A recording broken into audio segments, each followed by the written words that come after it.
Online study ଚ୍ୟାନେଲକୁ ମୁଁ ସ୍ୱାଗତ କରୁଛି। ଆଜି ଆମେ ଗୋଟିଏ ଭିଡ଼ିଓ ଦେବାକୁ ଯାଉଛୁ ଯୋଉଟାକି ଏ ବର୍ଷ ଆମର ଯେଉଁ ହାଫ୍ ଇୟରଲି ଏକ୍ଜାମ୍ ଗୁଡ଼ାକ ହେଇଥାଏ 10ମ ଶ୍ରେଣୀରେ ସେଇଟା ସ୍କୁଲ କରିବ ବୋଲିକିରି ଗୋଟେ ଆସିଛି ଯୋଉଟାକି ସେଇଟା ଆମ ପେପର କଟ୍ ଅଛି।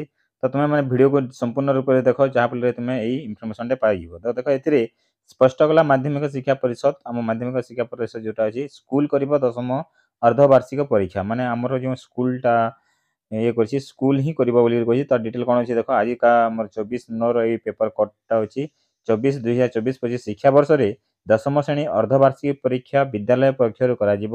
ମାଧ୍ୟମିକ ଶିକ୍ଷା ବୋର୍ଡ ପକ୍ଷରୁ ଏହି ସଂକ୍ରାନ୍ତରେ ଜିଲ୍ଲା ଶିକ୍ଷାଧିକାରୀଙ୍କ ଜରିଆରେ ମାଧ୍ୟମିକ ବିଦ୍ୟାଳୟଗୁଡ଼ିକୁ ଅବଗତି କରାଯାଇଛି। ଗତ ଶିକ୍ଷାବର୍ଷ ଅର୍ଥାତ୍ 2023-24 ଶିକ୍ଷାବର୍ଷରେ ବୋର୍ଡ ପକ୍ଷରୁ ପ୍ରଶ୍ନପତ୍ର ପ୍ରସ୍ତୁତି କରି ବିଦ୍ୟାଳୟମାନଙ୍କୁ ଯୋଗାଇ ଦିଆଯାଉଥିଲା।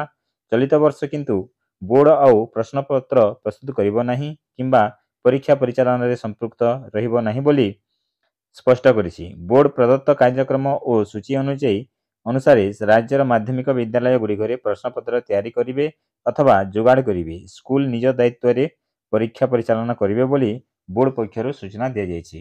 ଏପରି ଭାବରେ ଆମେ ପେପର କଟ୍ଟେ ପାଇଛୁ ଆଉ ଏଇଟା ସତ ଏହାର ଆମେ ନେକ୍ସଟ ଭିଡ଼ିଓରେ ଏଇ ଯେଉଁ ଅର୍ଦ୍ଧବାର୍ଷିକ ପରୀକ୍ଷାର ଟାଇମ୍ ଟେବୁଲ ଗୁଡ଼ାକ କେଉଁ ଟାଇମ୍ରେ ହେବ ଆଉ କେତେ ଟଙ୍କା ମାନେ ଆମର ସେ ଯେଉଁ ଫିସ୍ଟା ଲାଗିବ ସେଇଟା ମୁଁ ଡିଟେଲ ନେକ୍ସଟ ଭିଡ଼ିଓରେ ଦେଉଛି। ତ ତୁମେ ଆମ ଚ୍ୟାନେଲ ସହିତ ଯୋଡ଼ିକି ରଖିଥାଅ। ରଖୁଛି, ଧନ୍ୟବାଦ।